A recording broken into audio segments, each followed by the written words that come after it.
Breadbox Media programming is brought to you by... Hello, this is international Catholic singer Anna Nuzzo, inviting you to join me and Father Dan Cambra of the Marian Fathers on a select international tour's Divine Mercy pilgrimage to Poland and the Czech Republic. It takes place in September of 2019, and we would love for you to join us. For more information, go to my website, annanuzzo.com. Thank you, and God bless.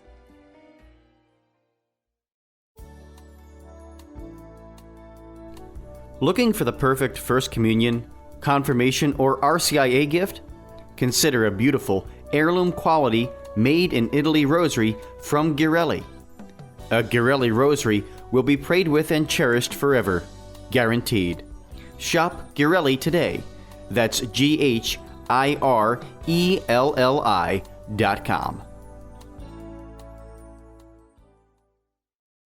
Introducing the redesigned CatholicSingles.com, featuring new ways that put the spotlight on the person and their faith, not just a profile picture. For the past 20 years, faithful Catholics have used CatholicSingles.com, and the reimagined CatholicSingles.com website is ready to help single Catholics take the next step in sharing meaningful relationships with other faithful Catholics. Remember, CatholicSingles.com for faith, fellowship, and love.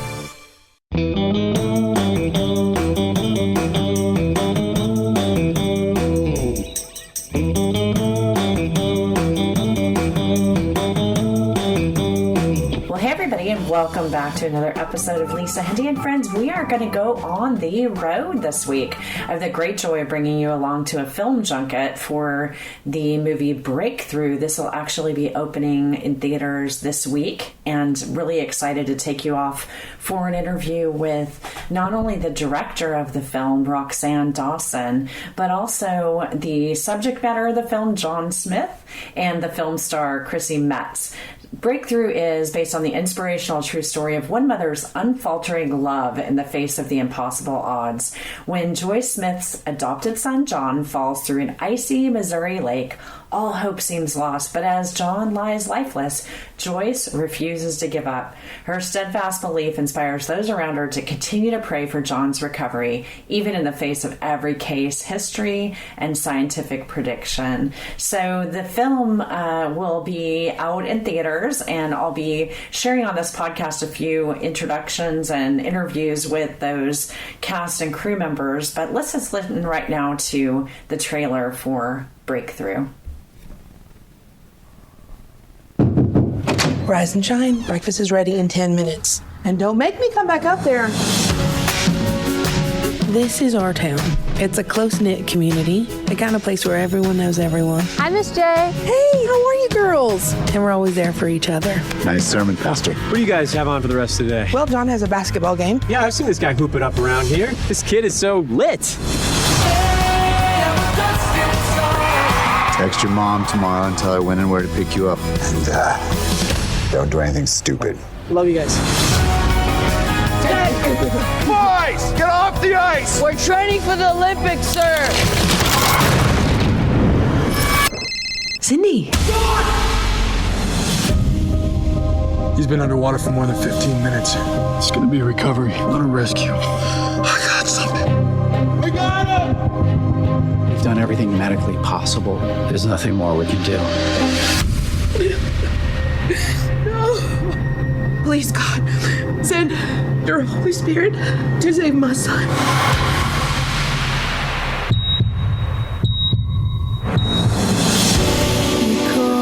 A 14-year-old St. Charles boy who spent 15 minutes trapped underwater is continuing to fight for his life. I don't believe John will survive the night. You don't know my son. He is a fighter. So I need you to be the best for John, and you just let God do the rest. You are my pride and joy. I can't wait to see you shoot those baskets and run up and down the court again. The Smith family asked for one thing. Please pray for John. In the water that day, I was ready to give up, but then I hear this voice telling me, come back. Either I'm nuts, Or God's talking to you. but I don't believe in God. I believe it, but maybe that only goes so far with something like this. I'm your pastor. I'm supposed to walk alongside you for as long as it takes. Did you see the Facebook page? It's gone viral. Call me. I hope he's gonna be okay. We're not gonna get through this alone. Whatever you have for me, for Brian, for John, I surrender.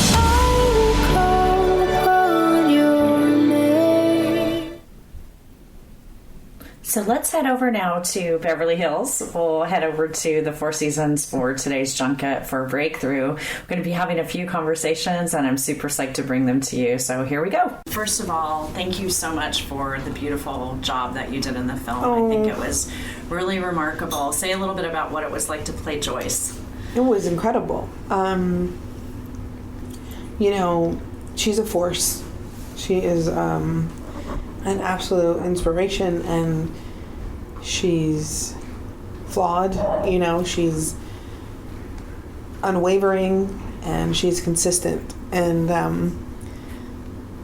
I wanted to get that right, you know, her essence, and really capture all the ups and downs with something like this. So yeah, it was quite a challenge. That was actually something that I really loved about the film, because while she's a woman of faith, this is very much her conversion story as well. You see this remarkable her own breakthrough. Conversion of her breakthrough, yeah. Right? And I'm sure that was profound to play that and to get it just right, because you don't want to kind of diss her faith to begin with, but she needs to go through that, and there's a trust and acceptance. So how did you get to that point in the performance? Well, I think so much of, you know, we're human beings having a spiritual existence, so we're flawed, and we don't always have the answer, and we're going to say things we regret, and our ego's going to get in the way, and we're going to make decisions that might not have been, you know, the best. And so that was so, I think, so colorful and so real. And I mean, I can't tell you how many times I say something and I'm like, oh, I had the best intention, but oh, dang it. Why did it come out? Why did it come out that way? That's not what I meant. But then it gives you a chance to say, you know what? I messed up. I'm sorry. How can I fix it? And much like with Joyce and the way that she spoke to the doctors, and whether she was right or wrong, and whether they were desensitized because they've been, you know, with patients for many, many years, she's like, no, this is my son. Like, you don't get to speak about him that way. And then she could then stay, you know, take a step back and say, oh, that probably wasn't good. Probably wasn't smart. And then for her to have this huge breakthrough of her own, where she was in such a desperate place that she had nowhere else to turn to, she had to surrender and trust. And I think that's such a great, incredible example of what we can do on a daily basis. One of the big things that I heard you saying over and over again in your portrayal of Joyce, she says this line to John, I can't remember the exact words, but something like, your life has value. Right, and you're purposeful and you're loved. You are purposeful, you are loved. Yeah. I think that's such an important message for anyone to hear. So what do you hope that people, and especially maybe teens and young adults, and hearing that message will take from watching the film? Oh, I'm so glad that it came up so often and you recognized it, because it's one thing to hear something, it's another thing to recognize it, recognize it. And so much of our life is comparing and despairing. I'll never be this, I'm too much of that. And the fact that we're even born is an absolute miracle. And if we could just realize that it doesn't matter how much money we have, what we look like, it's an absolute miracle that we're here. You know, that's enough. That alone, just existing, is enough. It just is. It just is. And we're not reminded of that. It's so much of it is like, how can we make somebody feel less than so they'll buy this particular product? Or how, you know what I mean? Yes. It's always comparing and despairing. And that's part of the reason why I think this movie is going to touch people, because we're all looking for our purpose. And we'll find it if we can be reminded of how loved we are, just by purely existing. Yeah, it's so important. I love that. Yeah. I have to share a personal story. So I watched the film through the prism of a daughter, a mom too, but I'm a daughter. Right. And my mom is going through some health challenges of her own right now with advanced stage Parkinson's, and I'm getting ready to go help with her care.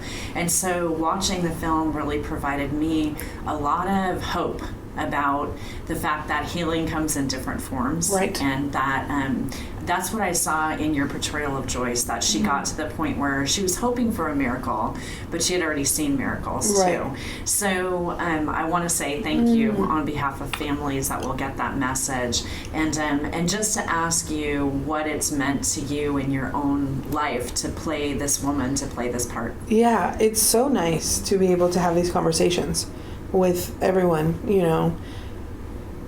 That's what I think real art does, is it creates conversation, and the fact that it's a true story gives it validity. And then when it has validity, you're more inclined to believe it, and when you're inclined to believe it, you're just more open. And I think that is so, I mean, it's invaluable. And so for me, it's about my consistency and my prayer, my conscious contact with God, and how much I've been blessed, and how I want to give this back to everybody who will see the movie. You know, whether you believe it in or not, whether you believe in or have faith or not.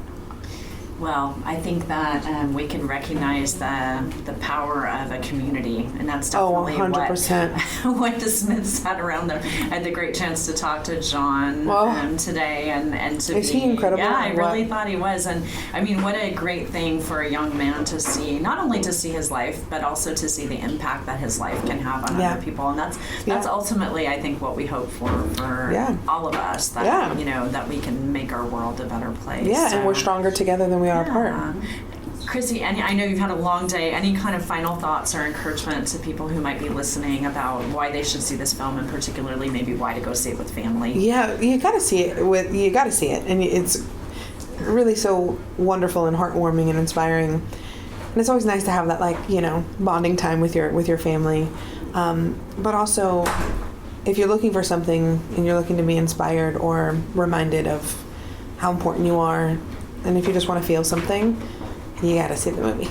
Yeah, for sure. You heard her. Go see the movie. You got to. April 17th. Thank you so much. Thank you. Thank you so much for your time, but especially for this project. I really admire the work that you did here. Say a little bit about what it's like to take a real story and turn it into a film project like this. Well, it's a huge obligation to get it right.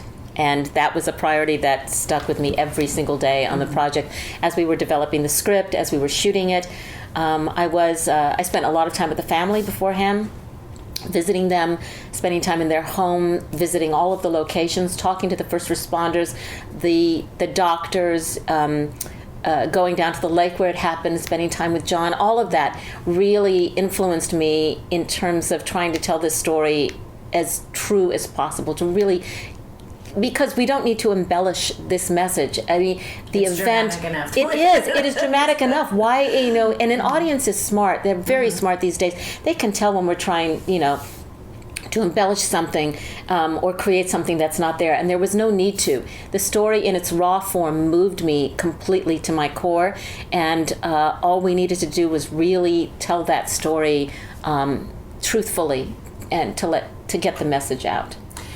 So given that backdrop and the research that you did, am I right that you're a first-time director? Well, no, I've actually been directing for 20 years. Sometimes it can seem like it's an overnight. This is my first feature. Oh, wow. So I've been... Phenomenal. Yes. So, and you've been on the other side of the camera as well. I have, yes. Quite a lot. And so I'm wondering the difference in the storytelling and how it is for you behind the scenes, you know, really directing all the action and bringing the vision together, what you enjoyed about that in this particular project. Well, like I said, I've been directing for a long time, so it's, I mean, something like this is definitely in my wheelhouse to be able to handle this. But I think what I enjoy most, and I especially enjoyed most about this project, is working with actors. And because I am one, or was one, it's I really do understand what I'm asking of them. And I do understand how difficult it is, and I have respect for what they're doing. I think, especially with Chrissy, it gave me a shorthand with her so that we were able to really, in a way, conspire to create what we needed to create in the moment. And there was a lot of trust there. That's very important to me. I truly do love and admire actors and I know how hard it is to do what they do. Right. So that was an asset in a way, the fact that I had that background. And her performance is stunning. I wanted to comment on that, and just particularly as a mom myself, kind of understanding, the nature of her relationship with her son and how she captures the emotion. So that was great, and to see her in this role was phenomenal. Any thoughts about working with Marcel, who is a young man? He was brilliant. I thought he really was. He really was. It's a hard bill to film. We needed to find somebody who could play 14. Who could play basketball. Who looked like he was adopted from Guatemala, but yet couldn't be completely accented because he grew up in St. Louis, Missouri. So we needed to find somebody who had a heart and could handle the emotional range that, so Marcel came to us. He auditioned 7 times, and finally he won that role. He really earned it because he showed a willingness to, even though he had not experienced these things in his short life, to be very honest about that and ask for guidance. And he was very willing to be directed and quite willing to go to places that he had never been before. And to me, that's all you need, is an actor who's going to be brave enough to go there. And he was, and he did. I read in my research that you're an adoptive parent. Yes, I am. And so how was the making of this film sort of blessed by your own personal experiences? And, what do you hope this encourages for families that are either adoptive families or foster families out there facing some challenges sometimes? Well, it's so interesting. In working on the script, there were many ways that we could introduce that John was adopted. And if you notice in the film, we don't introduce that right away. We don't make that an issue until it's revealed at a certain point in the film.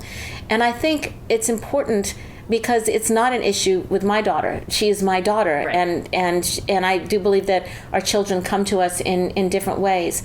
I have these 2 pictures in my office. One is when my biological daughter was handed to me when she was first born and put on my chest, and you can see my face in that picture. And then the other picture is when my adopted daughter, Mia, was handed to me in China at 8 months old, and my expression is the same. There is no difference, and I think it was important that we understand that this mother's love goes beyond blood.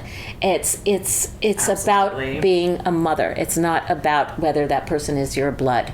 And one particular thing about the film that really struck me was the sort of the range of settings that you're filming in. And I have to ask you about the filming of the accident scene and the involvement. I know that there's a lot of technical work that goes into filming something like that, tanks, but also you filmed in Canada some of this. So how was that for you? I understand it was very cold out there. It was beyond cold. I was praying for my feet to numb so that the pain would stop. It was the coldest thing I've ever experienced. 2 days out on the actual frozen lake, and we had to pull that up in the schedule because the ice was melting. So we got some engineers out there that said, you know what, if you don't do it this week, you may not have your frozen lake, in which case we didn't have a film.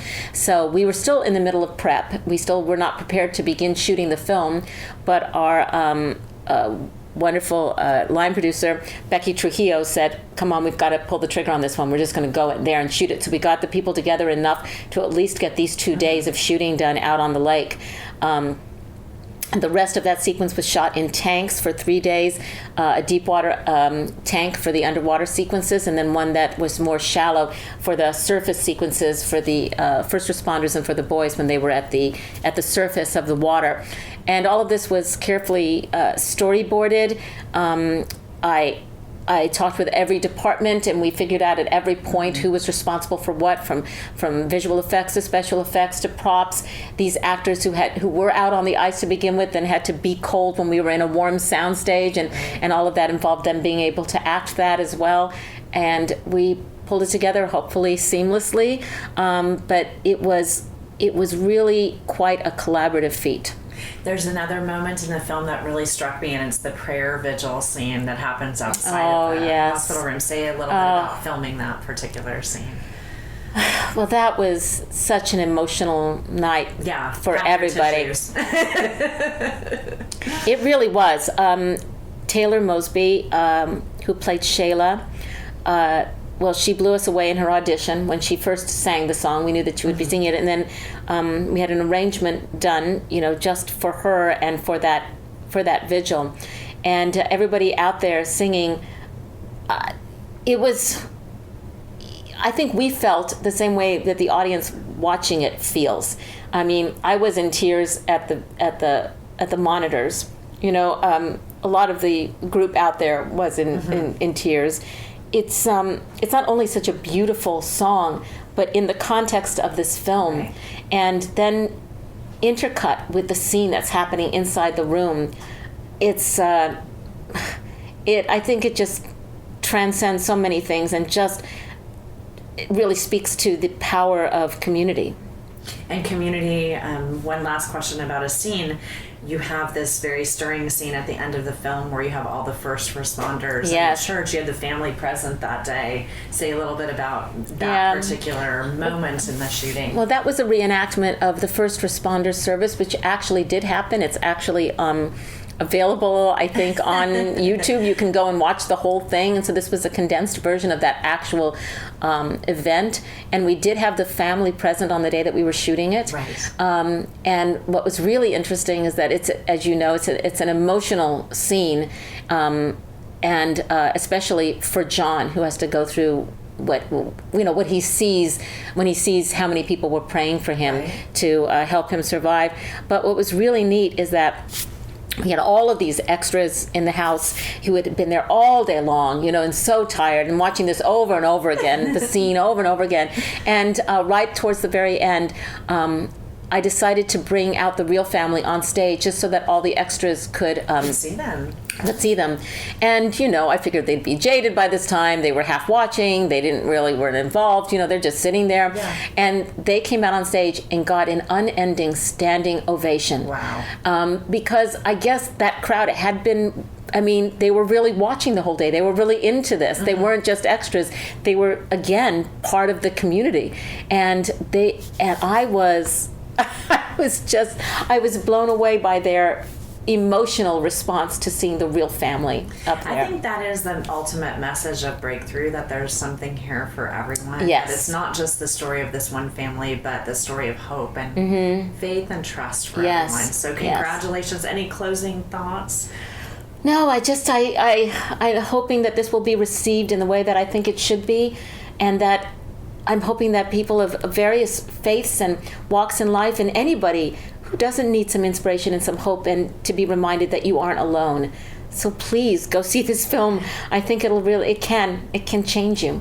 Beautiful. Thank you. Thank you. John, thanks so much for not only your time, but especially for your part in making this movie. What is it like to see your story come to the big screen and to have this experience? It's a huge blessing. First of all, to be alive. And second, to have such a great cast, portray the film.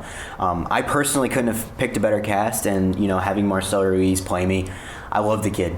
He's great. He portrayed me perfectly, and I'm just super excited to see breakthrough in his career through Breakthrough. So it's just amazing. Do you mind putting the time in context for me, what age you were during the time of the events and how old you are now? You're probably the only person I can get away with asking that. So I was 14 years old when this happened, and it happened on January 19, 2015, where I fell through the ice. I was underwater for 15 minutes, and I was without a pulse for an additional 45. So in all, they timed it. I was dead for over about an hour and 8 minutes. So we're actually now only a few years out from this event. Yes, a little over 4. In the film, we see you return to school pretty quickly. Yes. But how long was it for you before you really kind of felt 100% back to yourself? It was really quick. They really didn't know how to treat my body because they've never experienced this before. They were actually taking more precautions than I needed. So I was back to playing basketball within like the next month, if you can believe it. And I was training. That summer, I played my summer basketball team, and I was getting ready for the next year of basketball. So I was completely healthy. Yes, I lost a lot of weight, but I ate a ton of food, and then I just lifted a bunch of weights. Wow. And are you graduated from high school now? No. I am currently a senior, class of 19. Nothing like putting this on your college application. You wouldn't believe it. But Pastor Samuel Rodriguez, he has definitely helped get me into college. He's put me underneath President Scott Hagan at North Central University in Minneapolis, Minnesota, and that's where I'll be attending next fall. I graduate in May. Me and my girlfriend are heading up to NCU, and we couldn't be more excited. Oh, that's so awesome. So is there any challenge to seeing, I'm sure this was both a grace-filled event but also traumatic, so when you sit and watch, especially the rescue scenes, do you have any kind of like fear or PTSD or anything like that? I don't have PTSD, but it puts everything into perspective for me, because I don't remember a lot, but I do remember some. But seeing it on the film, I get to really put myself in the firefighter shoes and my parents' shoes, and that really makes me emotional, understanding everything they went through during this time. There's a phrase that keeps recurring in the film. I can't remember the exact words, but it's something that Joyce says to John over and over again, which is that your life has value. Mm-hmm. Is that a message that your mom very similar say to you? Very similar. I'm 18 years old, and I'm still a mama's boy. I'm not ashamed to say it. When I'm upset, hey, I'm a 55-year-old daddy's girl. So. Yeah. I still tell my mom. I still tell my mom every time I'm upset. Mm-hmm. She can tell when I'm upset, and when I'm just mad, sad, angry, I'll lay my head on her shoulder and she'll sing "You Are My Sunshine" to me. And I'm 18 years old. And one thing she'll always tell me is, because I'm dating and me and my girlfriend are getting very serious, she says, no one will love you as much as your mom. And your mommy will love you always and forever. And she's been telling me that since I was born. And that's the real line, but in the film it's you have a purpose. And she's also told me that as well. So me and my mom are just super close. I love her, I miss her. I text her every morning, good morning, I love you, and I'll see you soon.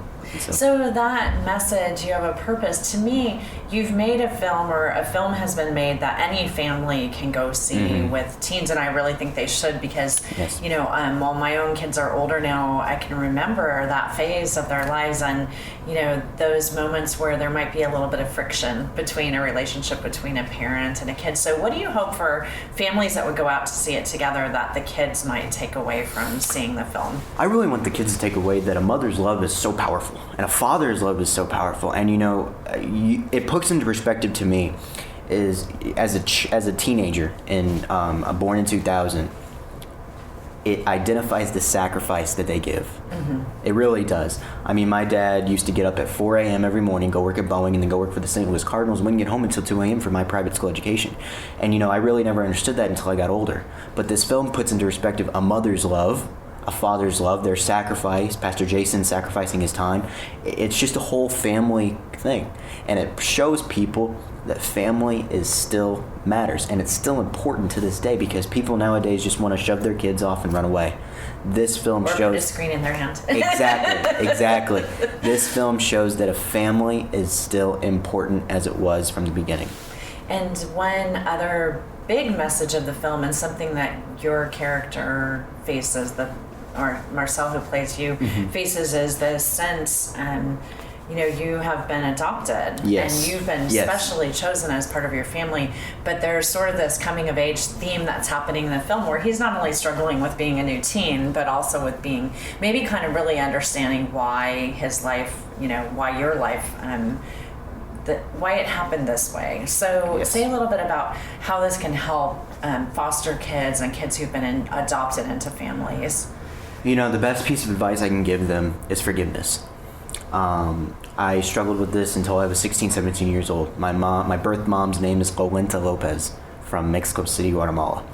And for the longest time I blamed her. I was angry, I was frustrated. Why didn't she want me? Why did she keep my other two brothers and gave me away? Where's my birth dad? Who do I look like? I have a girlfriend, and we'll sit around the table comparing what she has of her family, like the family features. I can't. And I really struggled with that. But the one thing I can say to them is forgiveness. Okay. And going back to the sacrifice part, how much they sacrificed And, I've gotten the opportunity of being around, my girlfriend's family. They just had a new addition to their family. Mm-hmm. So, seeing that pregnancy, seeing what her mom went through and the sacrifice of just giving birth itself and being able to keep it, I can't imagine what it would be like giving birth and letting it go to have a better future. Yeah. And, that's just something so important, is to remember what they're sacrificing for you to have a better outcome, to have a better future, to have hope. And because if she wouldn't have given me away, I wouldn't be sitting here in front of you today. Mm-hmm. So I owe her, honestly, a lot, because she's giving me these opportunities. And so forgiveness is just very, very important. And having kind of come full cycle in the relationship with Joyce, mm-hmm. your mom, what advice do you have for moms now who are parenting kids who might be going through that kind of challenging phase of life? Because I'm sure it takes a little bit for even more than what we saw in the movie for that, for you to settle into a great relationship with your parents. I would just say be patient. Okay. I really would, because kids are not going to open up right away. I've lived with my parents for 18 years now, my adopted parents, and I'm still a stubborn 18-year-old. But they've been patient with me. They've understood, and they've given me my space when I need it. But also they understand when I do need to talk. And that's just something that is so important, is that if you push kids, they're not going to talk. But if you understand and you're just patient with them, then there's a certain extent to where they're going to be like, okay, I can trust you.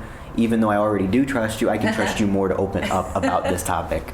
So you and your mom had opportunities to be on set. And what has the experience of being part of the making of a film that happens, around your life, what has that meant for you? What have you learned from it? And what will you take away that will kind of help you in the future? One thing I always say is stay humble, stay hungry. And I actually learned it from the producer, Devon Franklin. Stay humble and know where you came from. I know that this is all God. I know this isn't me. And I know I'm still just a St. Louis boy. And, being on set, it's just that thing. It's a surreal experience. But I also know that this is God's story. He did this. This is all orchestrated by him. It was nothing that I did. It was nothing that my mom did. It is all him. And the second part of that is stay hungry, stay humble. Hungry is the part of going after what God has for you. And that's just so important. So being on set, I was doing a lot of these type of interviews and just staying hungry for the fact that God has a plan for everybody in this set, everybody on this team. And, just realizing this is a family event and this is a family community. Breakthrough is a family story. Your faith is so strong, and it's really apparent even in just meeting you that that's a big part of who you are. Mm-hmm. What kind of helps you to stay grounded in that, even when, life is crazy or busy or changes are happening or whatever? I'll go on record and say I'm not perfect. I'm the farthest thing from. I'm 18 years old. I'm still a teenager. But, I have had to say that I've had to make my circle smaller with my friends, with everybody. I have a great girlfriend back home who keeps me the most humble person I could ever be. She always tells me, she's like, to me, you're the John Smith that I knew before this even happened. Right. And, that's just so important to me to realize that she's not with me for fame, but she's with me because she genuinely cares. Mm-hmm. And, same thing with, my parents. We're like I said, we're still just a couple of Midwest folk from good old St. Louis, Missouri. And we just remember that. We still live in the same house. Nothing has changed. Except people are going to recognize you when you go to college. Yes, that is. I finally was like, I can't hide myself anymore. Yeah. I can't hide myself. What are you planning to study? Pastoral. Oh, that's awesome. Pastoral. That's awesome. Pastor Samuel Rodriguez is definitely kind of taking me under his wing and directing me, and hopefully I'll end up in Sacramento or LA working for one of his new season campuses. It's my goal. Oh, fantastic. Well, definitely we'll keep that in our prayers. Any closing thoughts that you want to share with everybody before we let you get on to your next interview? Whatever is ahead of you. Breakthrough's coming out April 17th of 2019. Go see it. It will change your life, and it proves that God still does the impossible. Beautiful. Thank you so much, John. Thank you. Great to meet you. Well, thanks a lot for coming along with me on that field trip podcast, those interviews conducted for the film Breakthrough, which opens nationwide in theaters on Wednesday, April 17th. I hope you'll check it out. I think you'll be really glued to the performances in the film. Chrissy Metz will steal your heart if she hasn't already, and you're going to really love seeing the story of John and Joy Smith brought to life. Definitely come on over to the show notes for links on how you can grab tickets for the theaters near you that will be playing Breakthrough, and share the good news with a friend. We know that movies can and do change hearts, so check this one out.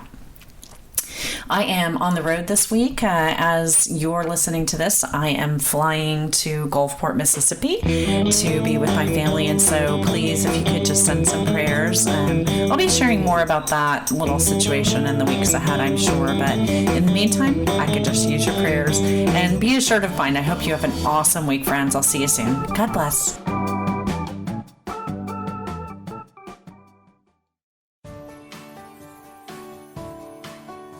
Breadbox Media programming is brought to you by Jack Kane Ford. Find your next Ford Tough vehicle at caneford.com. CMF Curo is the country's first Catholic healthcare ministry to provide an affordable health sharing solution rooted in Catholic teaching and community. Learn more at mycatholichealthcare.com/podcast. That's mycatholichealthcare.com/podcast.